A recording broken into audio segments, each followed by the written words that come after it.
MCD चुनाव खत्म हो चुके हैं। मतदाता अपना कीमती वोट अपने पसंदीदा कैंडिडेट्स को दे चुके हैं। अब देखना ये है कि जीतता कौन है। हमारे समीकरण के मुताबिक नजफगढ़ विधानसभा की चारों सीटों पर कौन सी पार्टी बाजी मारेगी, आइए आपको समझाते हैं। नमस्कार, मैं भावना शर्मा और आप देख रहे हैं नजफगढ़ मेट्रो न्यूज।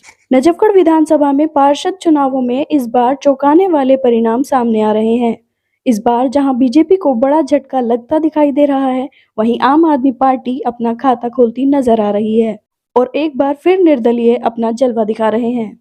पिछली बार 5 में से 3 सीटों पर भाजपा चुनाव जीती थी, लेकिन बाद में दोनों निर्दलीय पार्षद मीना तरुण यादव व नीलम कृष्ण पहलवान भाजपा में शामिल हो गई थी, जिस कारण 5 सीटों पर भाजपा का कब्जा हो गया था। लेकिन इस बार नए परिसीमन के तहत 5 से 4 हुई पार्षद सीटों पर हुए मतदान के बाद नए समीकरण सामने आते दिखाई दे रहे हैं। इस बार पहली बार आम आदमी पार्टी नजफगढ़ विधानसभा में एक सीट लेती दिखाई दे रही है, जबकि एक सीट भाजपा के खाते में जा रही है, जिस कारण भाजपा को 4 सीटों का नुकसान हो रहा है। इस बार भी 2 निर्दलीय चुनाव जीतते दिखाई दे रहे हैं। हाँ, ये बात और है कि दोनों निर्दलीय भाजपा के बागी हैं, जिससे भाजपा को बड़ा नुकसान हो रहा है। हालांकि भाजपा ने दोनों को पार्टी से निकाल दिया है, लेकिन फिर भी माना जा रहा है कि दोनों बागी सांसद प्रवेश वर्मा के काफी नजदीकी हैं। आइए जानते हैं कि नजफगढ़ विधानसभा की पार्षद सीटों पर इस बार किस पार्टी को कितनी सीट मिलेंगी।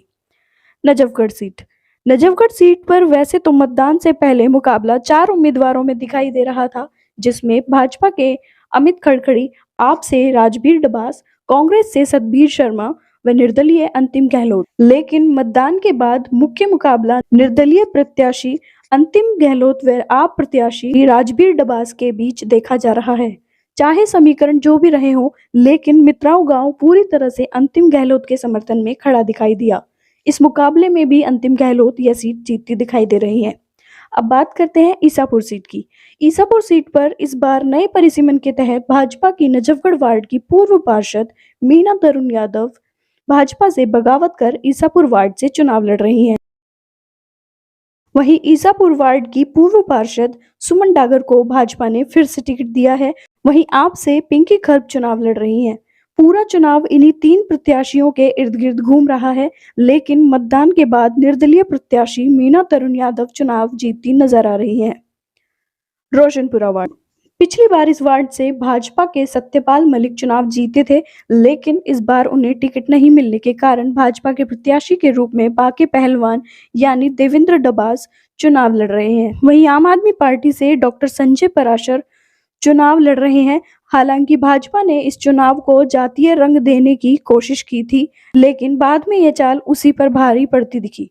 इस वार्ड में भाजपा व आप के बीच कड़ा मुकाबला दिख रहा है, लेकिन मतदान के सर्वे रिपोर्ट में आम आदमी पार्टी को पहली बार नजफगढ़ विधानसभा में एक सीट रोशनपुरा वार्ड के रूप में मिलती दिखाई दे रही है। और अब चलते हैं हमारी अंतिम और सबसे महत्वपूर्ण सीट की तरफ, दिचाऊ कला वार्ड। दिचाऊ कला वार्ड में भरत सिंह परिवार के सदस्य नीलम कृष्ण पहलवान इस बार भाजपा से चुनाव मैदान में हैं। हालांकि इस वार्ड से पहले भी वे 2 बार पार्षद रह चुकी हैं, लेकिन उस समय उन्होंने निर्दलीय के रूप में चुनाव लड़ा था।